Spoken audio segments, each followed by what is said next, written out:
On tonight's program, we're going to update you on the recent incident with the professor at the University of Michigan and his denial of a request by a University of Michigan student who wanted a letter of recommendation so that she could study abroad in Israel.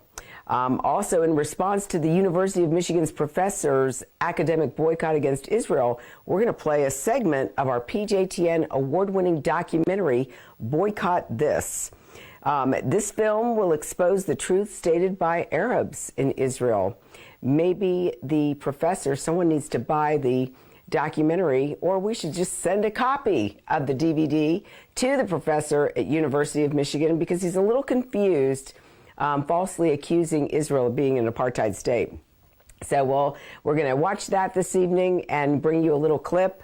I want to welcome you to PJTN Online. My name is Laurie Cardozo-Moore. I am the president of Proclaiming Justice to the Nations.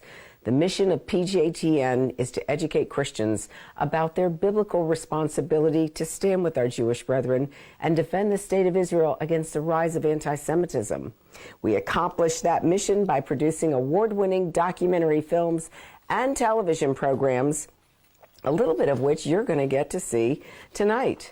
We distribute our programs to our 21 global media partners, which enables us to reach 2.6 billion viewers around the world with our message, our biblical message about our biblical responsibility to stand with Israel and the Jewish people. We designed this program, PJTN Online, on Facebook Live with you to connect with you, to connect with our audience, because we hear from viewers every week who have tuned into our programs. They want more information. They're asking questions. So we're here to do just that. So if you have any comments or any questions or even any prayer needs, I hope you'll email us at comments@pjtn.org. And we respond to each email. So we look forward to hearing from you. Since our mission is to educate and activate Christians, Jews, and people of conscience to have the opportunity to share any anti-Semitic incidents, because this is one of the things that we hear from Christians all over the world, that anti-Semitism is on the rise in their community. They're contacting us to share their experience and asking for our assistance in helping them to combat the anti-Semitism in their community locally. So that's what we're here for. We want to educate, and then we want to equip you with the tools that you need so you can take this battle to your community as well. I never thought I would see the day in my generation that I would witness anti-Semitism on the rise. I never thought that people could be so evil. Even back with the Nazis, it was always confusing to me because Germany at the time that Hitler came to power was an educated Christian nation. And of course, this is the nation that gave rise to the birth of the Reformation movement. So the question I always had was, where was the church? Why didn't Christians stand up and confront Hitler? Now, we know that there were Christians, people like Dietrich Bonhoeffer, Martin Niemöller, Corrie ten Boom and her family, Father Bruno. There were people who spoke up.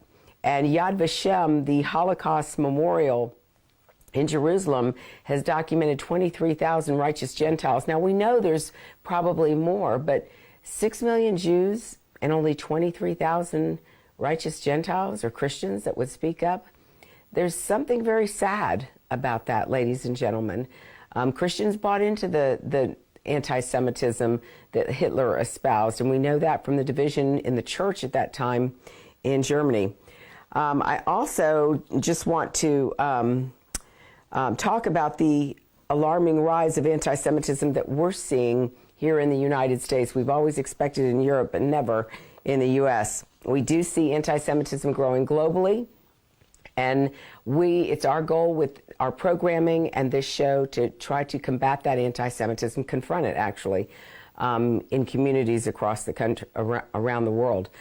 This movement also is what's helping to fuel the BDS movement, the anti-Semitic BDS movement against Israel. What is BDS, you may ask? Because I get that question, I'm asked that question all the time. The boycott of Israeli products and or businesses.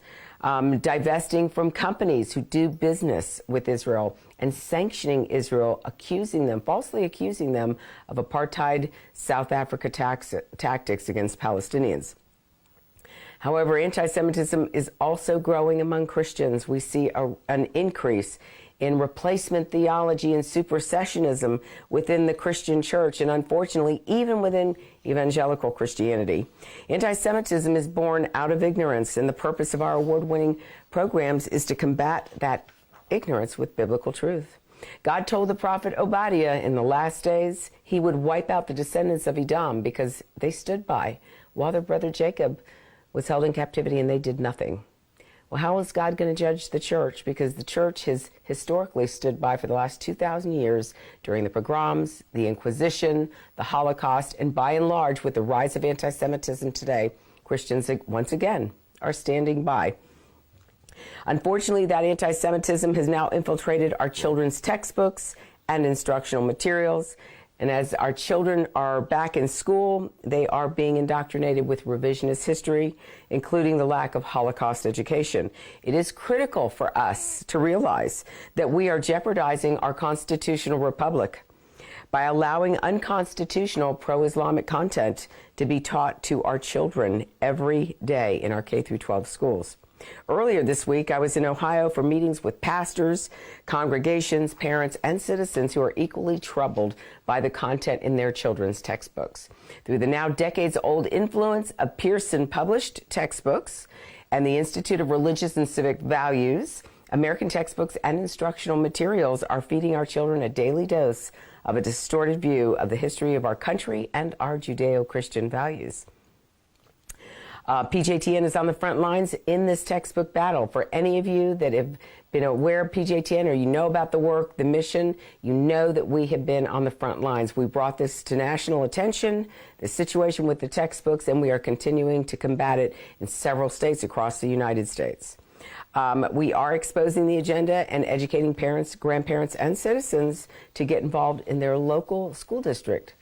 And of course, if you're not familiar with this nationwide campaign, I want to encourage you to visit our website, pjtn.org, and go to our issues, and you can just scroll down. You'll see the textbook, K-12 textbook initiative that we have launched. It's so important that we teach our children about the close bond between America and Israel. In Genesis 12:3, God told Abraham, I will bless those who bless you, and I will curse those who curse you. Or the Hebrew interpretation is, I will bless those who bless you, and he who ignores you, I will utterly destroy. We must protect the future of our children and pass to them the Judeo-Christian values that our country was founded upon. Your continued partnership and financial support makes that possible. It's because of your prayers and your contributions that enables us to make a difference. So we can't do it without you, and so I hope that you'll prayerfully consider becoming a PJTN Watchman tonight. Just $20 a month can help keep us on the air and producing programs like this. We cannot keep silent. We are on the front lines and in the headlines in this all-encompassing war. I'm personally inviting you to join me in this battle. Your financial support is vital to combat this disinformation campaign. We're going to watch a short video real quick. I want you to see another way that you can help support PJTN in our award-winning work. Take a look. This month marks the 70th anniversary of the historic Declaration of the State of Israel. God's sovereign hand can be seen all over this land. Included in the celebrations is the opening of the American Embassy right here in Jerusalem. In honor of this celebration, PJTN is offering a special 70th anniversary package, which includes a captivating new book and an award-winning DVD. Israel Rising is a unique visual story of Israel's miraculous journey from unforgiving desert to thriving nation. Thousands of years ago, the prophet Ezekiel foretold a future time in which the arid land of Israel would come alive for its people. Now this breathtaking book documents the fulfillment of this vision, as rarely seen photographs from the 1880s to the 1940s are juxtaposed with recent photos of the same locations. This book will inspire and captivate you as it illuminates Israel's foretold awakening in a new and unforgettable way. In addition, you'll receive the award-winning documentary, Israel Indivisible: The Case for the Ancient Homeland. This inspiring film examines the many political twists and turns that make Israel the world's most controversial nation. From Abraham and the Promise to the issues facing the Jewish state today, the film examines the historical, archaeological, legal, and biblical foundations for the modern state of Israel. This is a limited time offer for these two remarkable resources for just a one-time gift of $70 today. Your generous donation will help ensure that PJTN stays on the front lines and in the headlines of all the important issues facing Israel and our Jewish brethren. So please go to pjtn.org today. In the news this week, the University of Michigan professor who refused to write a letter for the student who wanted to study abroad, he has come under fire by the administration of University of Michigan. We've got breaking news for you tonight. This study, as you recall, or this story, as you recall, was a student at University of Michigan who wanted a letter of recommendation from her professor, who denied her the letter of recommendation because he was boycotting Israel. And breaking news this afternoon, and this again, ladies and gentlemen, is because you all have responded, and we put out a statement with a number of other groups, over 50 groups, condemning the false accusation, and then a statement came out this afternoon. Let me read the article for you. It is out of the Jewish News Service, and it's a University of Michigan professor citing his support for the BDS movement in denying a student's request in August for a letter of recommendation for a semester-long study abroad program at Tel Aviv University was sanctioned on Tuesday by the university. Quote, as you may know, many university departments have pledged an academic boycott against Israel in support of Palestinians living in Palestine. John Cheney Leopold, a professor of American culture, the American Culture Department, wrote to Michigan student Abigail Ingber in an email in August. Quote, this boycott includes writing letters of recommendation for students planning to study there. For reasons of these politics, I must rescind my offer to write your letter. So originally, he offered to write her a letter of recommendation, and then he rescinded. The punishments against Cheney Leopold include a stern warning, ineligibility for a merit increase for the 2018-19 academic year, in addition to being ineligible to take an accredited sabbatical until the fall of 2020 semester. Ingber's family found out about the course of action through a Freedom of Information Act request obtained by JNS. Cheney Leopold met with Elizabeth Cole, who is the interim dean of the College of Literature, Science, and the Arts, on September 20th, where he acknowledged he was wrong regarding university policies on the BDS movement and instead inserted, quote, a personal stance, according to a letter from Cole to the professor, which is part of the Freedom of Information file. The professor acknowledged that he previously wrote a few letters for students wanting to study in Israel because, quote, he did not have tenure.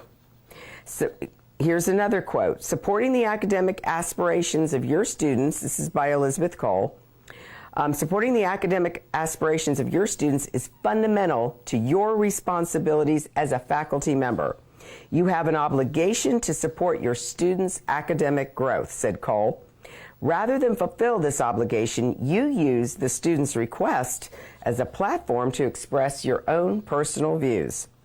Quote, nothing in this letter is intended to discourage you from speaking on or advocating for matters that are of concern to you, which you are free to do, added Cole. But interfering with the student's academic aspirations, as you have done here, is not acceptable. Despite a BDS resolution passed last year by the university's student government, the school itself prohibits its departments or any part of the university to boycott or divest from Israel. This development comes amid two anti-Israel controversies at the university late last week. a guest lecturer comparing Israeli Prime Minister Benjamin Netanyahu to Adolf Hitler, and a graduate instructor denying a similar request from a student citing the same reason as Cheney Leopold. There's another article that just came out by University of Michigan president, and this is being reported in the Jewish Journal. University of Michigan president apologizes to Jewish students over recent controversies. He stated, Mark Schlichtel, who is the president of the University of Michigan, apologized to Jewish students in a letter sent to the university community over the recent controversies on campus. Schlichtel first addressed the two instructors, Professor John Cheney Leopold and graduate student instructor Lucy Peterson, who refused to write letters of recommendations to students who wanted to study abroad in Israel. Refusing to write letters of recommendation for political reasons violates university policy, Schlichtel stated. University of Michigan strongly opposes a boycott of Israeli academic institution, and no school, college, department, or unit at our university endorses such a boycott, Schlichtel said. Our view is that educators at a public university have an obligation to support students' academic growth, and we expect anyone with instructional responsibilities to honor this fundamental university value. Our students deserve to be afforded all of the opportunities they have earned through their academic merit. Schlichtel added that the university has established a, quote, a panel of distinguished faculty members to examine the intersection between political thought, ideology, and faculty members' responsibilities to students.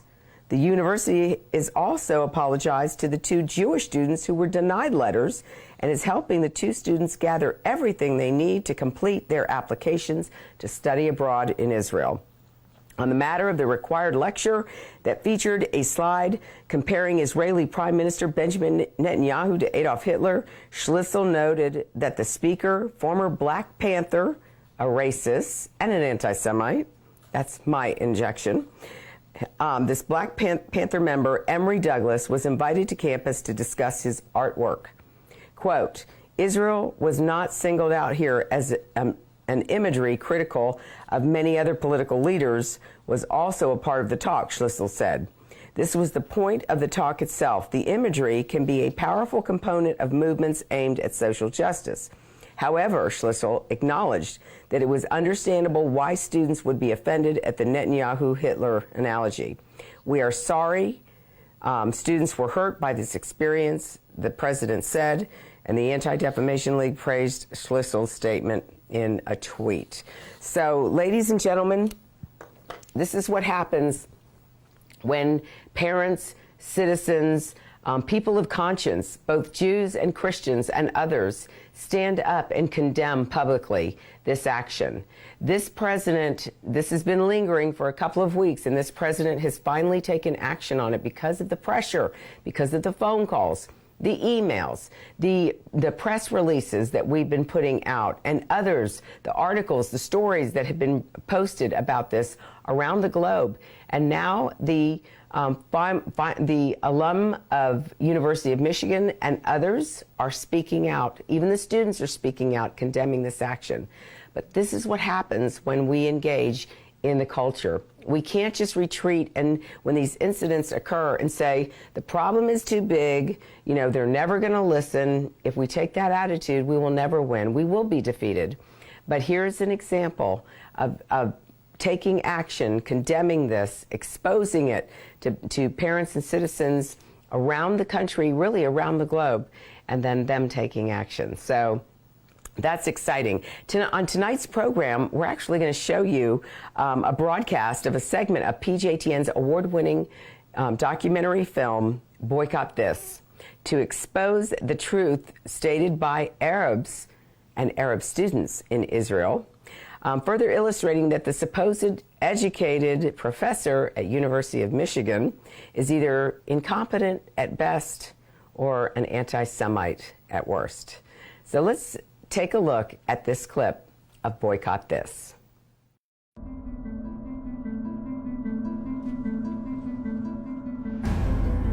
I think it's the most evil country in the world, hated by everybody. They are occupiers, apartheiders. They are colonizer.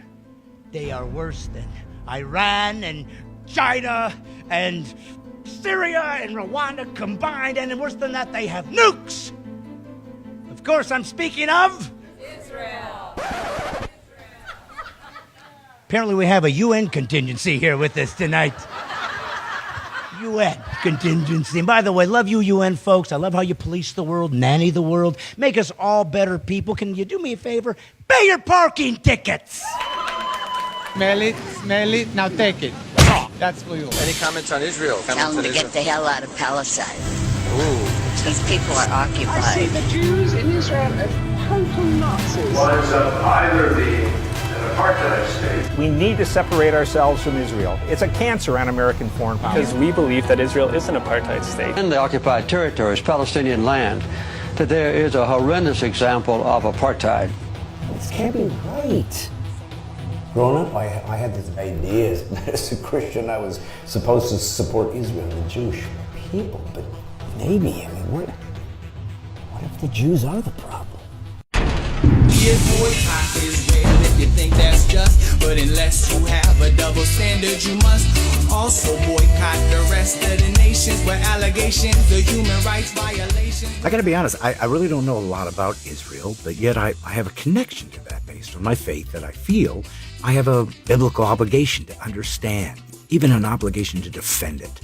Surely you can't be serious. I am serious. And don't call me Shirley. You know, everybody has a point of view. I want to find the truth and let people decide. So I decided, hey, I'm stupid. I'm going to have to go find experts, a lot smarter than me, and see what they have to say. I'm talking about real people, students, Jewish people, Israeli people, Palestinian people, Christian people, soldier people, Jewish comic people. You know, it's funny. President Clinton once said, when they talk about the Jewish presence in the Middle East and Israel, Yasser Arafat was saying, there was no Jewish presence here. And Clinton said, Jesus? Wasn't he here? Even a Jewish rabbi comic. Jewish rabbi? I don't know. Yeah, it's redundant. So, nevertheless, I got to travel. My journey took me to L.A., New York, D.C., and finally, Israel. Where are you from? Iran. Iran? Iran. All right, good for Shah, you. Shah. Yeah? Oh, yeah, okay. You're the Shah. I wondered what happened to you. Thank you so much. He ended up here. Thank you. And I do have to ask myself, after all these facts have been compiled, I gotta ask myself, and so should you, why should we care about Israel? I mean, it's not affecting me, right? You have to care about Israel, because if you don't care about Israel, what's happening in Israel is coming to a theater near you.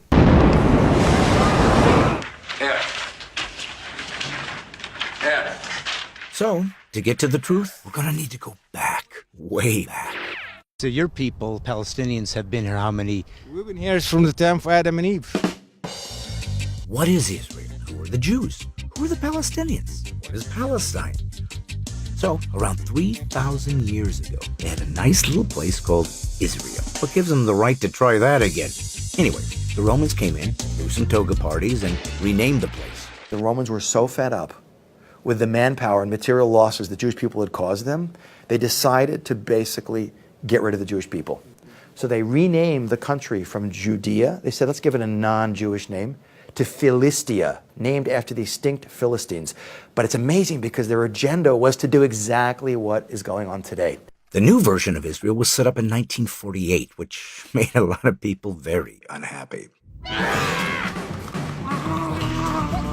So the UN partition was very friendly to the Palestinian people, offering them equal treatment, equal land, political rights that actually would have maybe helped them to form a state. The amazing thing is every nation is allowed its country except the Jews. Jews lived in Jewland, called Israel, 3,000 years ago. Oh, so we are the bad ones. I'd love to sit and discuss this with you, but I'm short on time. We settled here for hundreds of years. Good point.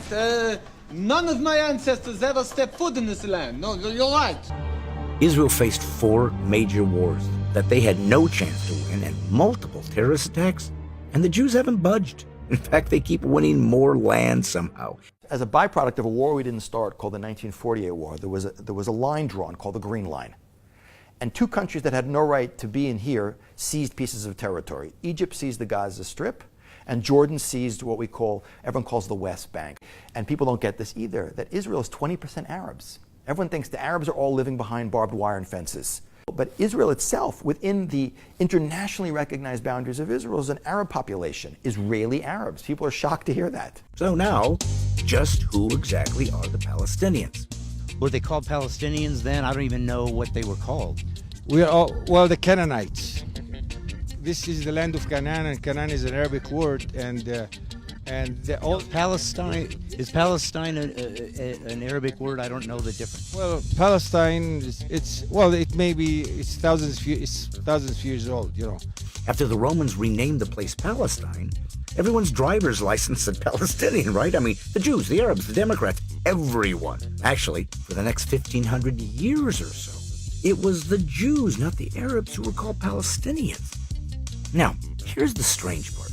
Jews who had lived there since birth suddenly were no longer Palestinians. Only the Arabs were. But what's in a name, right? There is a fifth dimension, beyond that which is known to man. Did you know that there have been more United Nations resolutions condemning Israel than every other nation on the earth combined? What? I'm afraid they'll find our humor very, very dry. So I went to meet with some important UN people. What do you got? I mean, first of all, the UN as an organization in general does a lot of good work in the world. When we're dealing with the General Assembly, for instance, it's basically become the thrashing ground for Israel. I think that the UN became one of the biggest corrupt organizations around the world.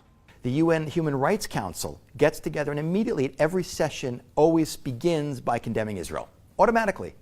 So the UN is not an objective player in the Middle East at all. But if you really care about human rights, look at Syria. What are you obsessing with us for? There's hundreds of thousands of people being killed there, and you're silent.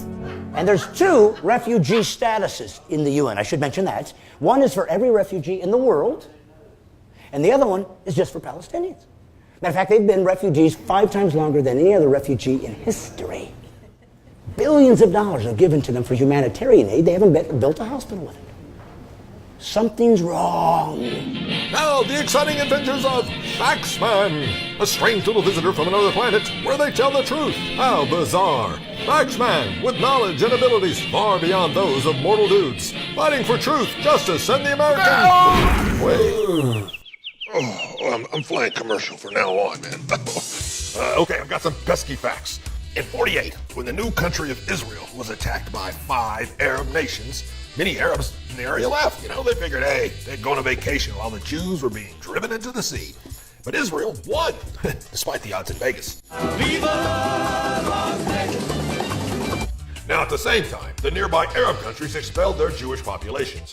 Israel took in the 850,000 or so Jewish refugees, but the Arab countries refused to take the 575,000 vacationing Palestinians. Now, 63 years later, this group of refugees has supposedly grown to over 6 million.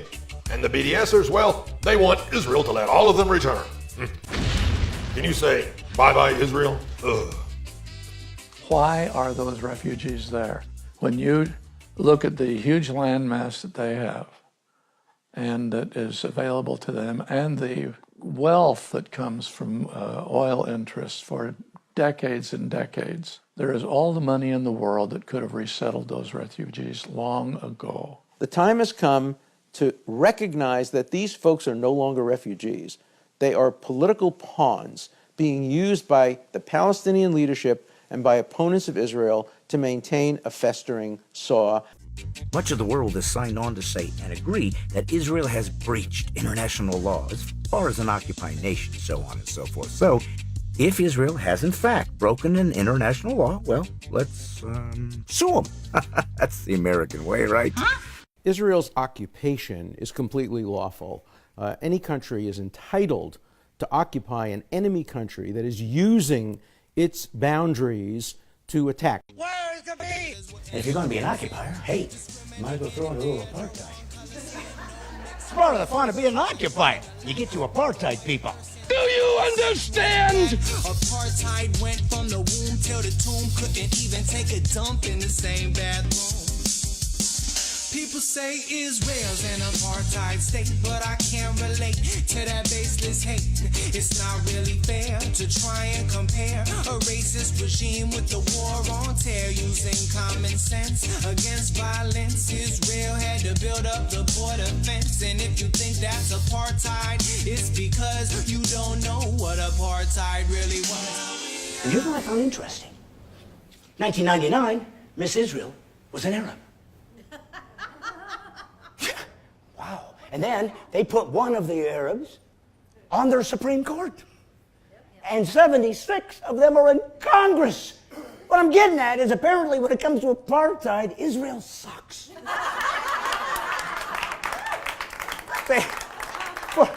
For people that rule the world, you'd think they'd do a better apartheid, don't you think? All they do is just use their thuggery against people. And when I think thug, I think rabbi. No, I don't believe that Israel is an apartheid. I was in South Africa for 5 times, and I went to the Museum of the Apartheid in Johannesburg, and what I saw there never ever appeared between the Israelis and the Palestinians. We have a full cooperation. If you will go to the hospitals, you will find an Arab doctors. If you will go to the universities, you will find an Arab academics.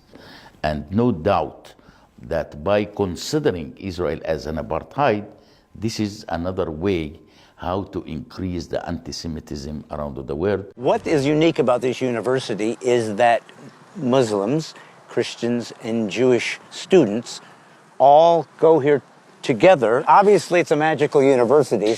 When you come to settlement, like Muslim people, Palestinian people, there's a conflict.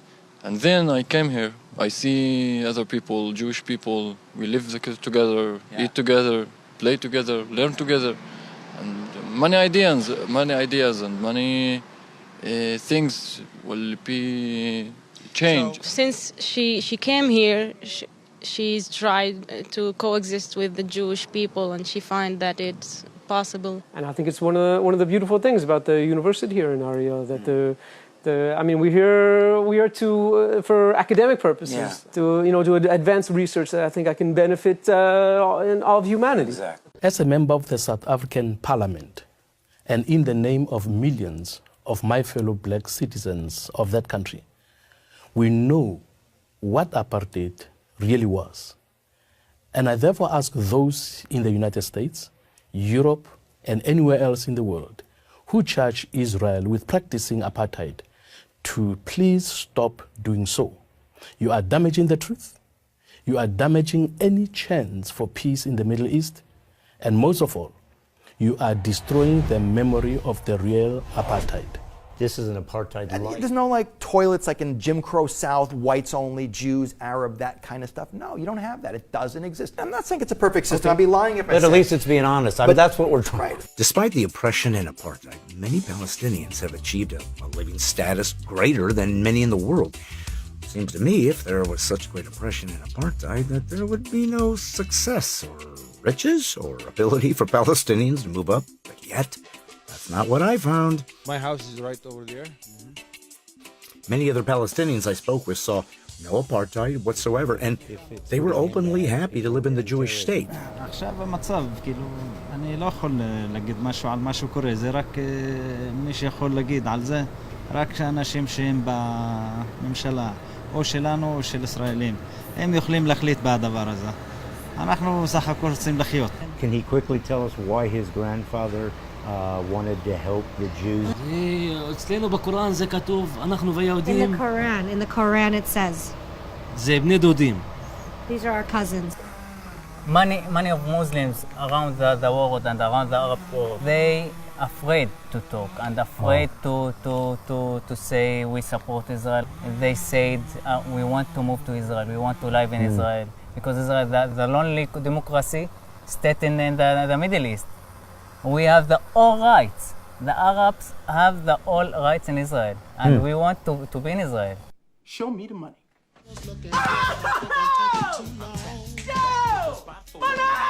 Over the last 21 years, the international community has, ready, given over $31 billion to the Palestinian Authority as humanitarian aid.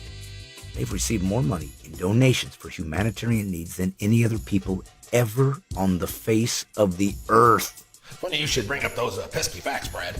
A mind-boggling amount given could have rebuilt Europe after World War II 20 times over.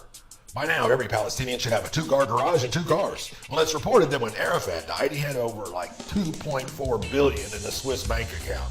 And now it's estimated that Abbas is worth almost $1 billion. And the head of Hamas is now worth over $2 billion. I guess crime does pay. Plus, a recent report found that the Palestinian Authority is paying terrorists in Israeli jails some $5 million a month. Yes, each is making 3 figures and getting full dental. And I always thought suicide bombing was a dying business.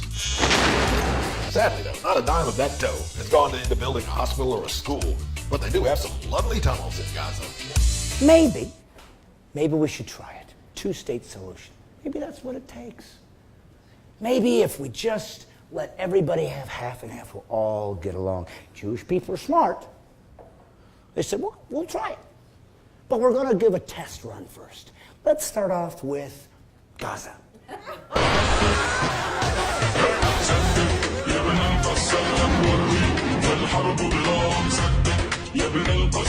The dude minds. This will not stand, you know? This aggression will not stand, man.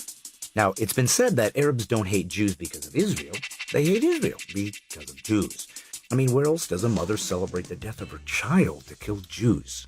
Somebody said to me today, I think the Israelis' main problem is not Hamas. I think it's world opinion. Mm-hmm. And I said, I think if you live there, your main problem is I might get bombed when I go to the dry cleaners. I think that's a little more important than do people like me. Every time people tried to come in to destroy them, they couldn't be done, almost like it was providential. So there's a new idea now. I know how we can destroy them. We'll call it BDS. If you don't know what BDS stands for, remove the D. Okay. What? But BDS is this idea, this thought, this concept that we're going to boycott, divest, and sanction. What it means is this boycott. We will not buy any goods from Israel. Divest. We will not invest in their technology or their thoughts. And sanction. They must be punished for having the audacity to be in the Middle East and be a democracy. That has got to stop. How audacious of those folks. And if you want to play the boycott, divest, and sanction game, it's quite easy. I'll let you play right here now. If you really want to play this game, it's really easy. Just go ahead and reach in your pocket and get your cell phone, throw it into a manila envelope, then find your laptop, stick that in there too. And every other technological advice that's at the cutting edge of technology, just shove it into a manila envelope and send it to me. God's Comic Brand's taking care of BDS Comedy Central because I'll take that stuff and I'll use it. What I'm getting at is this. If you really want to punish Israel and show what a great humanitarian you are, you got to go back to the Stone Age. But hey, boycotts against Jews is not news. In the 1930s, a wacko guy with a funny little mustache began a full boycott against all the Jews in his country. One night in 1938, the boycott exploded into a full-blown pogrom, as over 1,000 synagogues were burned and over 7,000 Jewish businesses were destroyed or damaged. While on vacation in Germany, the Grand Mufti of Jerusalem met with Hitler and took some lessons in Jew hating. So in 1945, just after the war, the Arab League issued its first formal boycott of Jewish businesses in the Middle East. This boycott had various levels of success until like the late 1990s. Now the latest boycott was launched in 2005 by over 170 Palestinian NGO organizations. The BDS movement. That the BDS became another new organization who want to gain also money and power on the suffer of the Palestinians. What we're talking about here is the BDS movement. What does that stand for? Bigoted double standard. The head of the BDS movement has said that he does not support the 2-state solution. He supports a 1-state solution, and that what state would be a Muslim state, Palestine, which would become a haven for ISIS and other terrorist groups. Everyone who really cares and putting all this energy in the BDS movement, why don't we all put our minds together and try to help the Palestinian people with proper education, with taking out all the terror areas that are in there, and with making sure it's a democracy. We're building world-leading innovation. We're not this, murderous, genocidal. That's not. You got to realize this is the same country. People don't realize that. You know what's funny about the BDS movement? If you can find the funny, you are a good mechanic. A lot of the recent cancer cures are coming out of Israel. Really? Got to boycott them. Okay. And a lot of other healthcare things, like they're very advanced in robotics and things, getting people who are paralyzed to walk and things. So you got to boycott that. Okay. Stuff. So we got to keep people paralyzed with cancer. Yeah, cancer. And then you get throw away your cell phone. Okay. And you'll be fine with boycotting Israel. Okay. Sadly, the very people that the BDS is supposed to help are being hurt. And in the end, it's going to make it harder for them to support their own families. In 2015, due to BDS pressure, SodaStream closed its factory, and nearly 500 of the company's Palestinian workers lost their jobs. If this area will go over to the Palestinian and this factory will be closed, what will happen with her and her friends? She said she will die.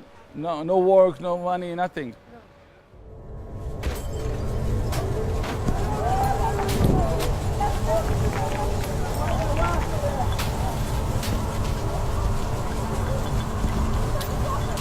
Within 48 hours of last week's quake, 2 747s arrived in Port-au-Prince from Israel, one loaded with medical supplies and the other with personnel.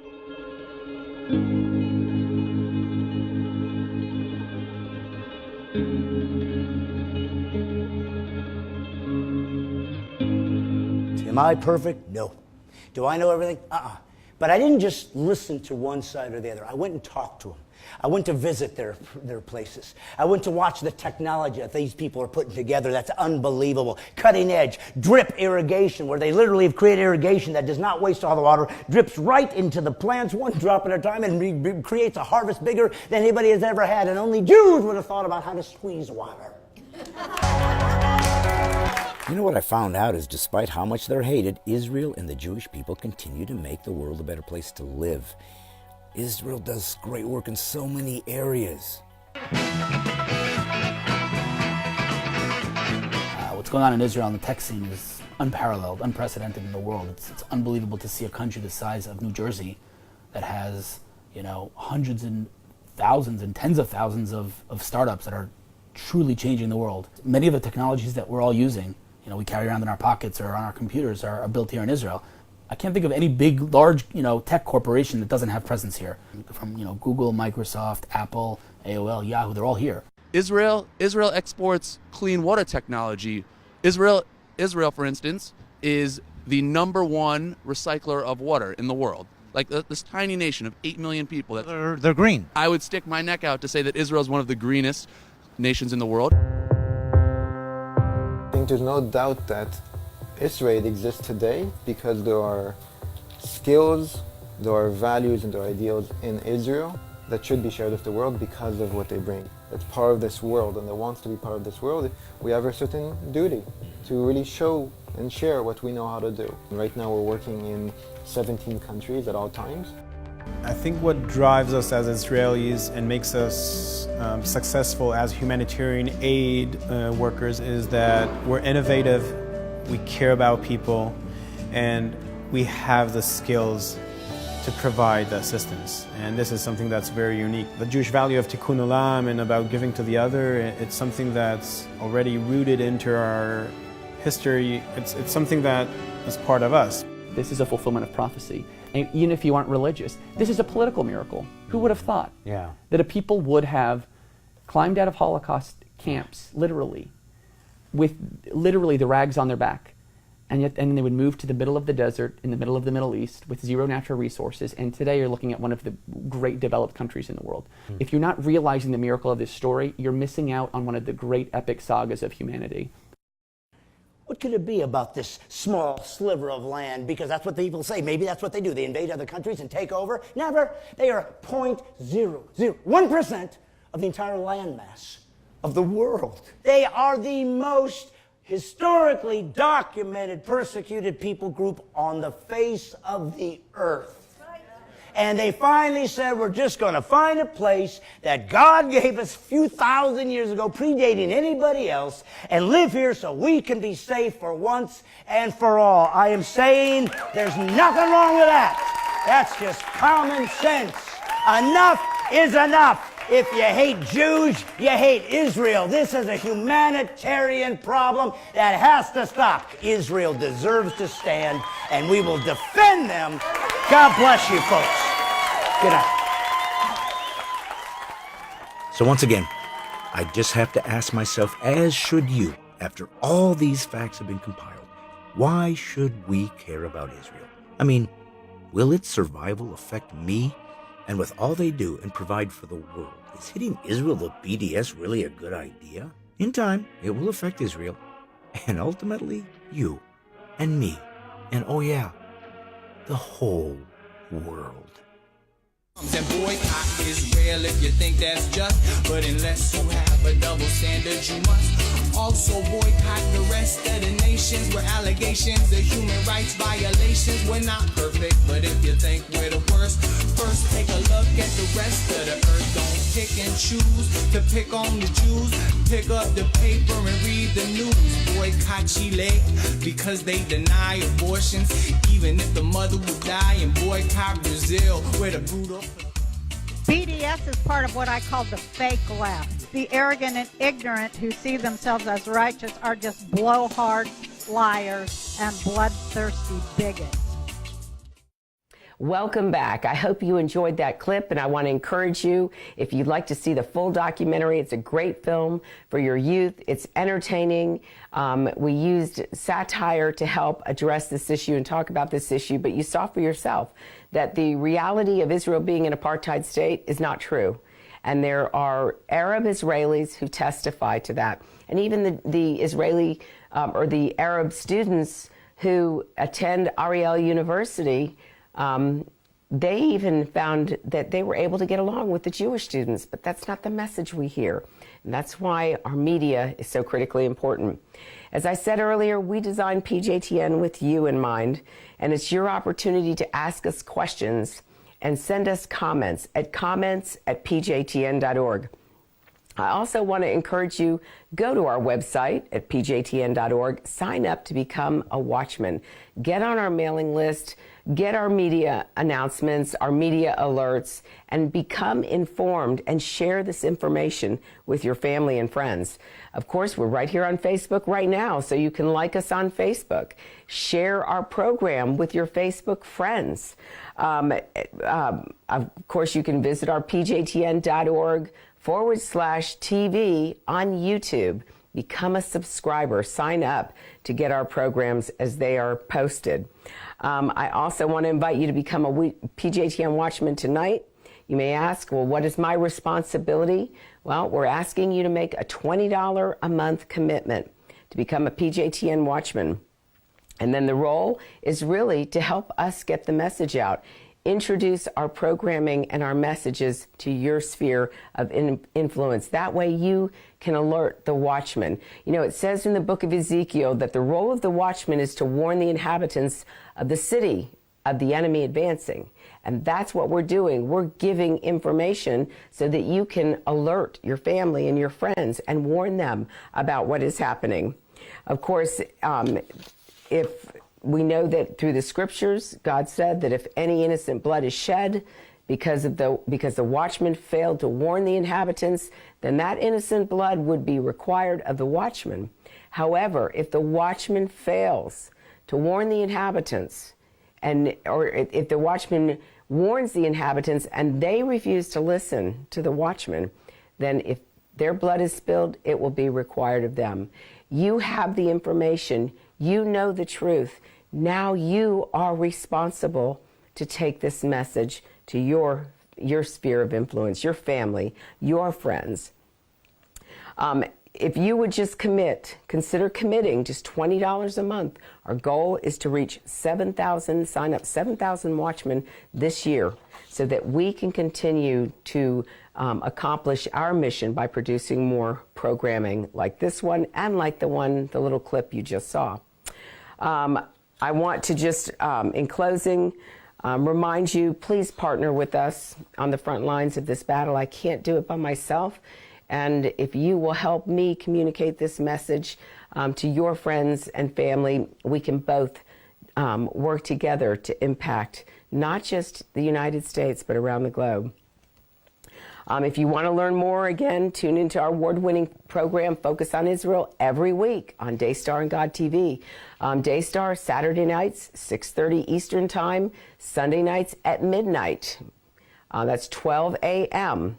on Sunday evenings, Daystar TV. And, of course, God TV broadcasts Focus on Israel every Wednesday afternoon at 3:30 in the afternoon. So we hope that you'll tune in and, of course, send us your comments and feedback on that as well, on that programming. Please continue to keep Israel in your prayers. They need our help. The enemy that surrounds Israel is constantly pressuring them. There's always attacks going on, whether in Gaza or even in the streets of the city of Jerusalem and across the country. So our Jewish brethren need our prayers, and they also need our support. We can help them, stand with them by supporting the mission of PJTN. I want to thank you for joining us again this evening, and God bless you, and thank you for all you do on behalf of our Jewish brethren and the State of Israel. To support this program, send your tax-deductible gift to Proclaiming Justice to the Nations, P.O. Box 682711, Franklin, Tennessee 37068. You can also support PJTN online. Visit pjtn.org or call 1-877-873-9020. Anti-Semitism has reached epic proportions, and Israel is now surrounded by nations who seek its destruction. For Israel to lose just one battle would mean losing everything. As Christians, it is our biblical responsibility to stand with our Jewish brethren and Israel. PJTN needs your help to reach more Christians with this urgent message. Please visit our website to become a member today and order our award-winning documentaries. You must decide that you won't be silent. Sign up now at pjtn.org. God bless you, and thank you for your support and prayers.